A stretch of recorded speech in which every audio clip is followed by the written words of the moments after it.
Bonjour à tous, c'est Sylvain pour la deuxième partie de ma review du Grand Tournament sur Winamax.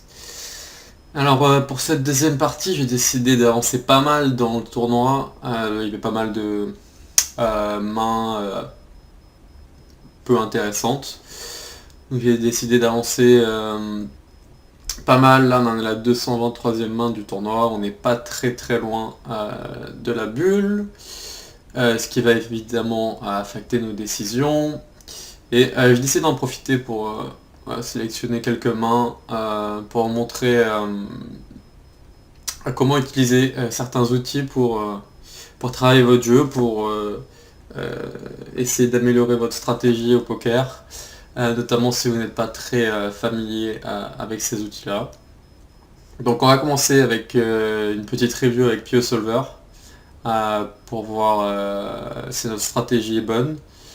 Et ensuite on verra quelques spots avec ICMizer, notamment quand on sera à la bulle, savoir quelles mains on doit shove, quelles mains sont profitables de shove, lesquelles ne sont pas, en quoi l'ICM va impacter nos décisions par rapport à notre stratégie quand on joue uniquement chip EV, que l'ICM ne rentre pas en compte.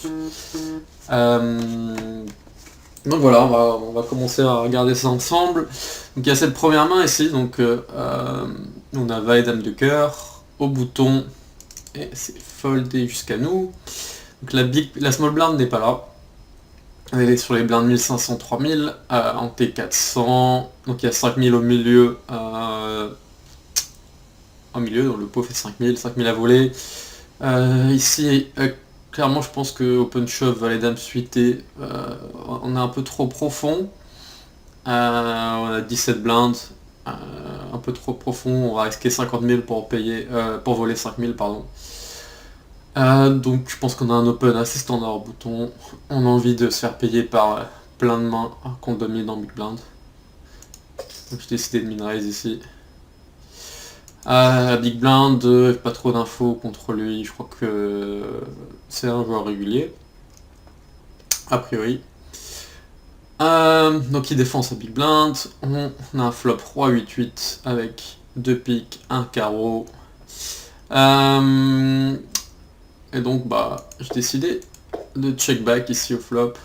C'est une texture de flop que je peux davantage ses bêtes en tout cas contre un joueur plutôt amateur qui va probablement assez peu check raise, peut-être pas défendre assez de mains sur un continuation bet. Ici je décide de check back le flop, check back le turn et en fait de showdown ma main. Donc je voulais vérifier ce que nous disait PioSolver dans ce spot. Donc je pense que c'est intéressant si vous n'avez pas l'habitude de travailler avec un solver, de voir comment ça marche, comment est-ce qu'on peut analyser nos plays ici. Alors c'est assez simple, hein, on n'a pas une main très compliquée à analyser non plus. Ici on a le board, le roi 8-8. J'ai mis la range au P, range assez large de défense. Sur min raise, j'ai éliminé à peu près, je pense, toutes les mains qui va shove, toutes les paires, on va dire As-9 plus, probablement il va shove toutes ces mains là. J'ai mis quelques combos de 2 As de roi qui peut flat pour trap pré-flop. Ça me semble assez juste. Ici ma range d'open probablement, ce que je vais open ici au bouton, peut-être même open moins que ça. Mais bon, on va dire que c'est une range d'open qui est assez raisonnable. J'ai mis 33% d'open ici. Peut-être même open moins que ça, mais ça me semble très raisonnable. Donc le pot fait 14 000. Le stack effectif 43 300. J'ai proposé différents sizing au flop, 25%, 33%. Ou 2 tiers du pot. Possibilité à vilain de raise le flop évidemment, et à peu près le même sizing au turn, avec la possibilité de faire un tapis. Ce qui nous intéresse, c'est surtout de valider nos plays flop turn. Donc l'analyse déjà faite ici, Il suffit, les résultats sont calculés, donc vilain check le flop. Donc c'est intéressant de voir sur ce type de texture de flop que fait le solver. Je pense qu'on contre un bon joueur, on a envie d'avoir une stratégie qui est assez équilibrée, donc on voit qu'on va checker environ presque 70% du temps. Donc on va assez peu c-bet cette texture, on va c-bet environ seulement 33% du temps, et on va privilégier un petit sizing, un carpot, et le sizing qui va être privilégié par le solver. Donc on voit qu'on va principalement miser nos flush draws, nos SI flush draws, nos meilleurs rois, comme vous pouvez le voir. Les moins bons rois sont très peu misés. Évidemment nos trips. Puis ouais, tendance à miser évidemment, tendance à miser tous les bots aussi. Ici je pense pas qu'on ait besoin de miser de rois. Je préfère checker de rois. On peut miser ouais, je préfère checker de rois tout simplement. On voit qu'avec 2 as c'est un peu mixé, on va pas toujours c-bet 2 as non plus. Et donc notre main qui nous intéresse, on voit qu'une main comme Dame Valet suite T, donc sans flush draw, c'est une main qu'on va check back au flop. Donc ça me rassure là sur ma décision. Ma stratégie en tout cas dans ce type de spot. Donc on décide de check back et on a un 4 de trèfle au turn. Vilain check de nouveau. Qu'est-ce qu'on fait ici avec Dame Valet suité? On peut voir qu'on va checker. On va continuer à showdown la majorité du temps notre main. Donc c'est un outil, donc vous avez peut-être déjà pu voir quelques vidéos, notamment je sais que elle avait fait une vidéo où elle parlait notamment de PO Solver. Elle a fait la review d'une main avec PO Solver. C'est un outil qui est très utile, pas forcément facile à utiliser, mais qui est très utile pour étudier différentes textures de flop, turn, river évidemment, réussir à définir des bonnes stratégies assez équilibrées. Donc je vous encourage à utiliser cet outil si vous voulez travailler votre jeu et si vous avez des doutes de temps en temps sur votre stratégie dans tel ou tel spot. Voilà pour cette main. Et ça arrive à la river. Je pense pas qu'on ait beaucoup d'intérêt à miser. On représente pas grand chose. Je pense qu'on va jamais faire passer une paire, même beaucoup de SI peut être suspicieux, donc je pense qu'on va surtout essayer de gagner au showdown. Bon, on va gagner au showdown assez souvent je pense, pour pas qu'on ait besoin de miser cette main. Bon voilà, bon. C'est clairement une main qu'on n'aurait pas fait passer ici, à la river. Et donc on continue. Ici open du cutoff. Gros tapis, bon même si on n'est pas très loin de largeur, on a quand même un shove assez évident, il y a encore quelques joueurs à buster.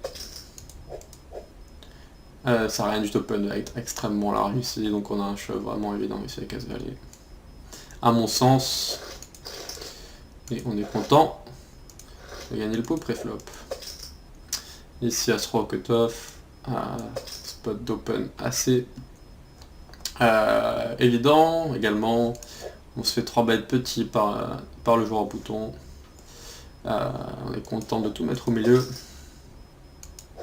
Et bon, on voit que notre adversaire nous avait 3 bêtes bluff ici, donc excellent spot pour nous, pour monter un peu des jetons à l'approche de la bulle. Ici roi 7 off en big blind contre un limp. C'est une main que j'ai pas envie de relancer. Check le flop sur un As 9-4. Je m'attends à ce que mon adversaire mise tous ses As ou ses 9, en tout cas au turn. Ici, quand il check 2 fois, je pense qu'on a la meilleure main très souvent. J'ai envie de miser pour protection, principalement. Je peux même de temps en temps me faire payer par quelques moins bons rois high, quelques dames high. Et surtout j'ai pas envie de lui laisser de l'équité gratuite. Donc je décide de miser. Et on remporte le pot. Ici j'ai décidé de faire un gros shove avec As-5 off pour 20 blindes effectifs. C'est évidemment ok, avec 20 bébés de shove n'importe quel as. J'aime bien aussi limp pour jouer plus dans la stratégie low variance. Limp est ok aussi, et c'est quelque chose que je vais mixer, les shoves et les limp. On peut même limp shove également si on sait que notre adversaire a tendance à beaucoup trop isoler les limps avec beaucoup de mauvaises mains. Les deux sont ok. Ici j'ai dit c'est shove. Et on prend les blindes. Ici à suite au bouton, open, standard. On fait 3 bêtes par la big blind. C'est un bon spot de 3 bêtes light. Maintenant je pense qu'on peut pas faire grand chose ici avec notre stack. On pourrait évidemment payer en position, mais je pense qu'à ce stade là du tournoi, je préfère passer. Il m'a un peu trop faible qui va pas très bien choper. Bravo à lui, c'est 3 bêtes light. J'ai pas de read spécifique sur lui, je pense pas qu'il le fasse trop souvent non plus, donc ça me va d'être conservateur ici, de passer à suite sur un 3 bêtes. Ici, après une relance suite, je vais devoir passer 6-7 suite malheureusement.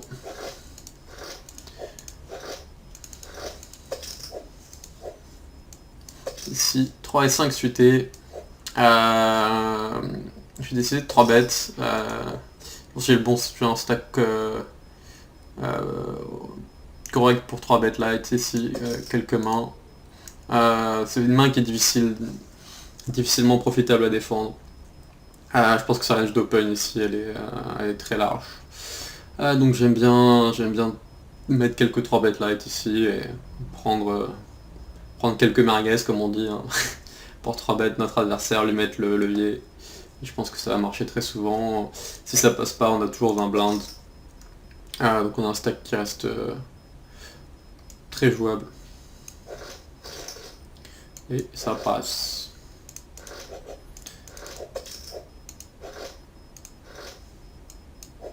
Ici, open standard, en cut-off.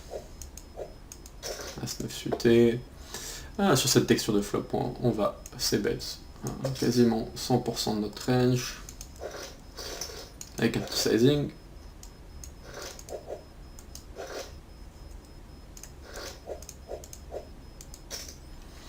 Alors ici, on voit qu'on est pas mal remonté, on a un peu plus d'une trentaine de blindes. As-4 suité contre un limp. On peut raise, on peut check, on peut shove.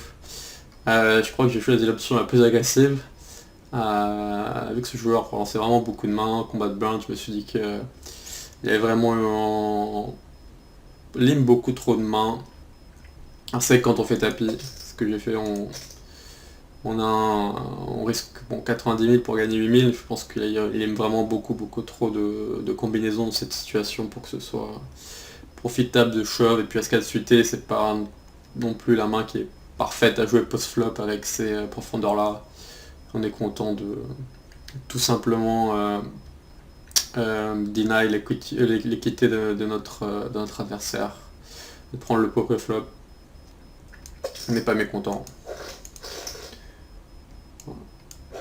Je pense qu'il y a assez peu de trappes dans sa range ici. En BVB.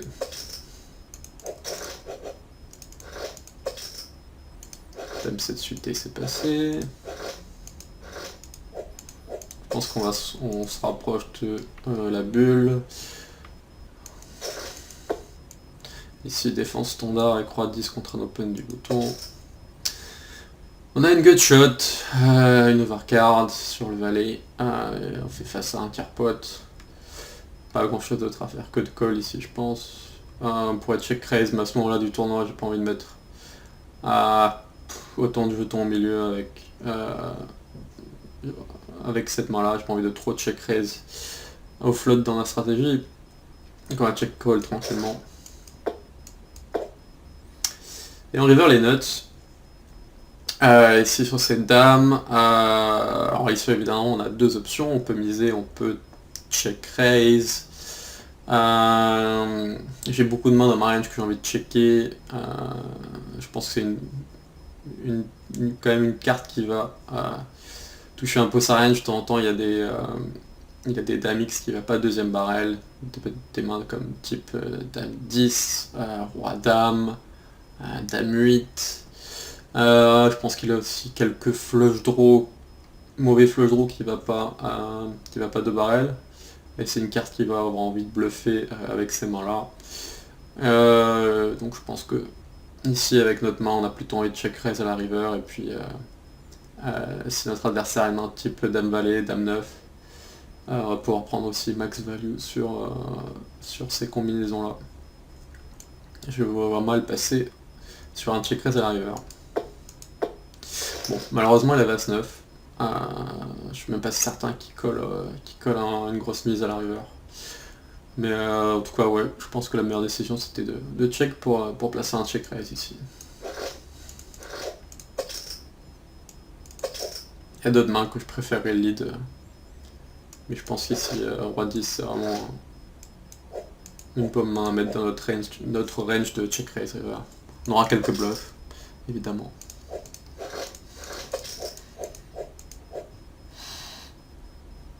Alors, ici, 8 et 7 off, contre un raise UTG, je me vois mal passer, même si c'est contre le gros stack, probablement le chip leader à ce moment-là du tournoi, qui peut nous mettre pas mal de pression post-flop. Je pense qu'on va quand même défendre. Flop, middle pair, sur un flop monocolore, fait face à une toute petite mise, on va payer. On turn trips. Maintenant, je pense que c'est une bonne carte à lead. Notre adversaire a assez peu de 8 dans sa range, on a beaucoup plus que lui. Il a peu de flush a priori également. On a pas mal de bluffs potentiels également. Donc ici, je choisis d'opter pour un gros sizing, polarisé plutôt que de choisir un petit sizing avec lequel je miserai beaucoup d'autres mains. Et si j'ai vraiment envie de me polariser, j'ai décidé de miser environ 2 tiers du pot. On se fait payer, la river est pas géniale, la doublette du valet. Maintenant, c'est compliqué de se faire payer par moins bien, tout simplement. Donc je pense que je vais checker la river et décider en fonction de ce que fait mon adversaire. Il aura encore quelques bluffs. On pourrait également choisir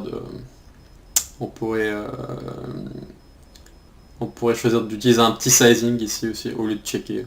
Peut-être quelque chose que je préfère en fait, de miser petit pour prendre de la value sur des overpairs, sur des flushs, parce que bon, il n'a pas beaucoup, mais quand il colle le turn, il a quand même quelques flushs aussi.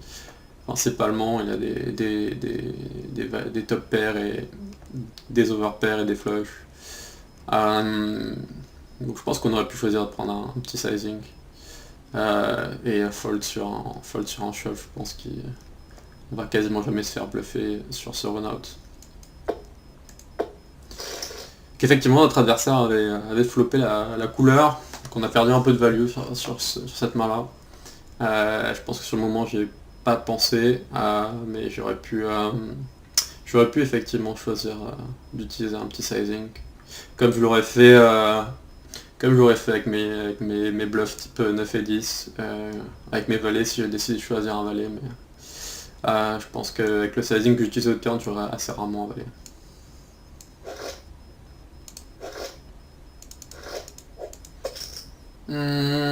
Ici on a un shove de 12 blindes au cutoff. À mon sens c'est un easy reshove au bouton, même à l'approche de l'argent. Je pense qu'on domine quand même la range adverse, et puis on met pas du tout notre tour en jeu ici. On couvre 2 des joueurs, on couvre le cutoff et la big blind, donc pas trop d'hésitation ici à mon sens. Si on a un doute dans ce genre de situation, on peut faire les maths, donc prendre un logiciel comme Icemizer ou Hold'em Resources pour voir quel range le cutoff est censé shove ici et quel range on doit reshove. Donc là j'ai copié-collé la main, j'ai mis qu'on était... j'ai déjà rentré tous les détails du tournoi, les payouts, etc. J'ai mis qu'on était 20 joueurs, je suis pas sûr de combien on est exactement à ce moment-là, mais il y a 15 places payées et je sais qu'on n'était pas très loin de la bulle. Ici, on voit que notre adversaire peut shove 27% des mains profitablement et que derrière héros, nous on peut reshove, on doit se reshove cette main là, pardon cette range là. Donc 7-7 plus, As-10 plus, on voit que bon, paire de 7 ici c'est un reshove assez marginal, donc on peut fold paire de 7. Par contre qu'on voit qu'à partir de paire de 8, en théorie on gagne 114 € à reshove ici. Donc c'est clairement pas négligeable. Clairement pas négligeable. Donc ici je pense que je vais shove quelque chose comme paire de 8 plus et As-10 suité plus. Donc voilà pour valider notre décision. On est contre As-Dame, malheureusement on perd le flip. Et il nous reste environ 25 blindes. Alors je me souviens qu'en fait on devait être un peu moins de joueurs, puisque quand ce joueur ici, Grand Squall, a sauté, on se retrouve à la bulle, à la vraie bulle du tournoi. Donc 16 joueurs. C'est bien ça. Ouais. Donc 16 joueurs à la bulle. Avec le chip leader à notre gauche qui va relancer évidemment toutes les mains. Alors évidemment je sais plus exactement quels étaient les stacks sur cette table. Ça va évidemment impacter un peu les décisions. S'il y a 1, 2, 3 joueurs qui sont vraiment très short, on va pouvoir vraiment devoir vraiment folder beaucoup de mains, prendre très peu de risques. Parce qu'on va faire l'argent très souvent. Donc on voit notre adversaire à notre gauche là, donc qui commence à faire une pré-flop là, donc il nous couvre tous, hein, le plus gros stack au bouton à 30 blindes, il peut vraiment push beaucoup de mains ici et mettre un max de pression sur les autres joueurs à la bulle. Main suivante, on se retrouve ici avec un peu moins de 20 bébés, rond 9 suité en small blind, c'est une main que je compléterai tout le temps, qu'on pourrait même presque open shove.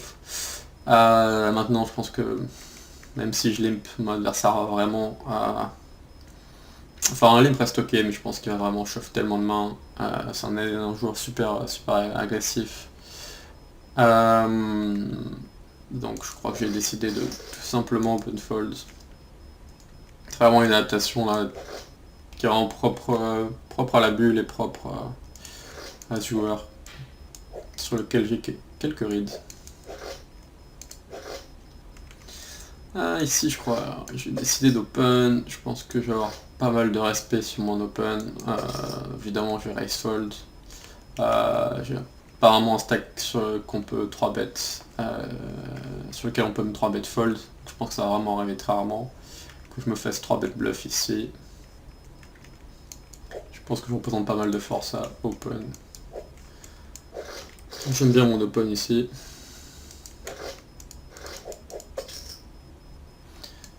Ici, rien à faire. Ici, on va fold tranquillement. On va pas jouer à ces mains-là non plus. Ici, open 2,5x avec roi 9 off. Je pense que toujours la même logique. Ici, on va vouloir défendre beaucoup plus tight, surtout contre 2,5x. Toujours à la bulle.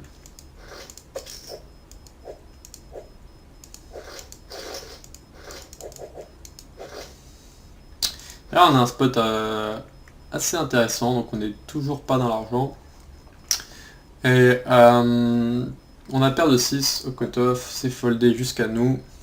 Et bien évidemment, on veut savoir si shove ici à la bulle est profitable ou pas. Alors évidemment, comme je vous l'ai dit, on peut pas savoir les stacks des autres tables, ça va aussi impacter notre décision. S'il y a des joueurs qui sont vraiment très short, on n'a pas besoin de prendre ce spot pour essayer de voler les blindes.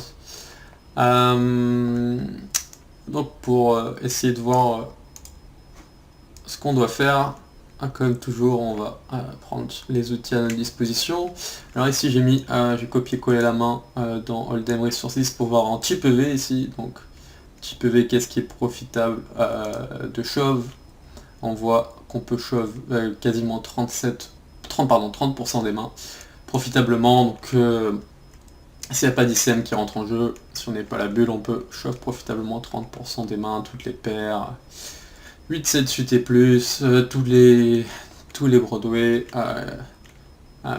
presque tous les AX suités, donc beaucoup de mains, donc ouais, ça fait 30%. Maintenant, quand on met donc la même main avec les payouts, dans Islamizer, on voit qu'on n'est plus que 16 joueurs restants, la moyenne est à peine au-dessus de 20 blindes, 132 500, c'est le stack moyen à ce moment-là. Ça c'est un facteur qui est assez important aussi, en fait si le stack moyen est beaucoup plus important, on a beaucoup moins que le stack moyen, on peut prendre un peu plus de risques également, ça va impacter nos décisions. Alors le seul truc qui est toujours embêtant sur cet outil là, c'est qu'on peut pas définir exactement les stacks aux autres tables, surtout que c'est du 6 max. Je sais pas dans quelle mesure ça influence vraiment les résultats. Quand j'avais fait la simulation un peu avant, j'avais quelque chose comme 19% de push. Je crois qu'on pouvait push quelque chose comme 19% probablement, alors je sais pas pourquoi est-ce qu'on a 22%. De ce que j'avais vu, on pouvait push paire de 4. Je crois que c'était quelque chose comme paire de 4+. Donc un peu moins de mains. On la voit quand même en tout cas avec le résultat qu'on a ici.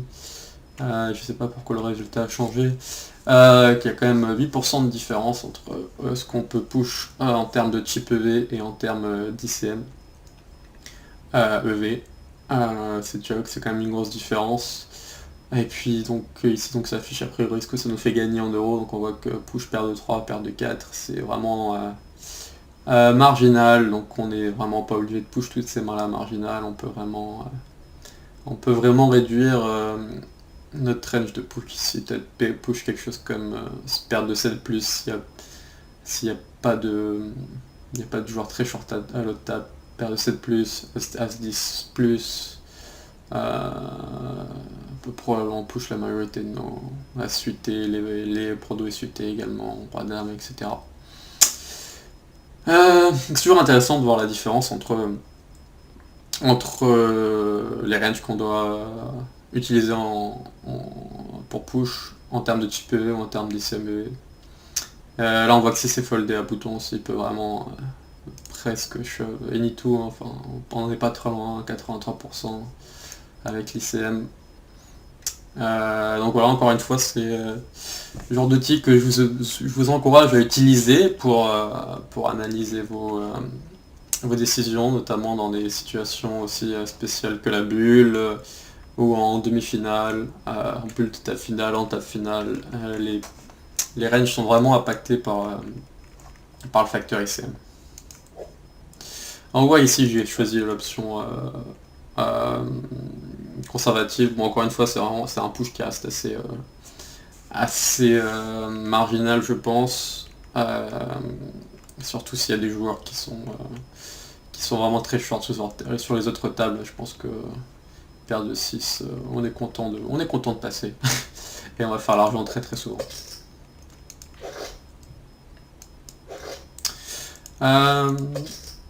Voilà. Je crois que là on était dans l'argent. Non, en fait, probablement pas si j'ai pas défendu ici à 5 suités. C'est un spot un peu compliqué ici. À 5 suités, c'est une très bonne main. En big blind, on sait que notre adversaire va un peu open ici. Quelque chose comme 50-60%. Bon, sachant il va open shove une partie de sa range. Mais clairement, on n'a pas envie de se mettre dans des situations post-flop, on va devoir partir à tapis assez souvent, avec même si on a 60-70% d'équité, dans les meilleurs cas, on va souvent faire, trop souvent en tout cas, faire la bulle. Et à ce moment-là du tournoi, je pense que c'est trop important, et du coup, on est obligé de faire le lâche, quoi, hein, comme on dit, tout simplement d'être un peu lâche dans ces situations-là, et de défendre beaucoup plus tight. Donc voilà pour la fin de cette deuxième partie de ma review. Voilà, après je crois qu'on va rentrer dans l'argent assez vite, malheureusement je vais sauter un peu plus tard, il n'y a pas beaucoup de mains très intéressantes après tout ça. Et je vais me contenter d'un min cash sur ce grand tournament. Voilà, et j'espère que c'était intéressant, que ça vous a plu comme toujours. J'espère la prochaine fois avoir une victoire d'un GT à vous commenter. Et d'ici là, bonne chance sur les tables. Et puis j'espère que vous allez encourager à travailler, à progresser en utilisant tous les outils que vous avez aujourd'hui à votre disposition. Si vous voulez bosser votre jeu, il n'y a pas de secret, il faut travailler. Voilà, et à bientôt, à la prochaine.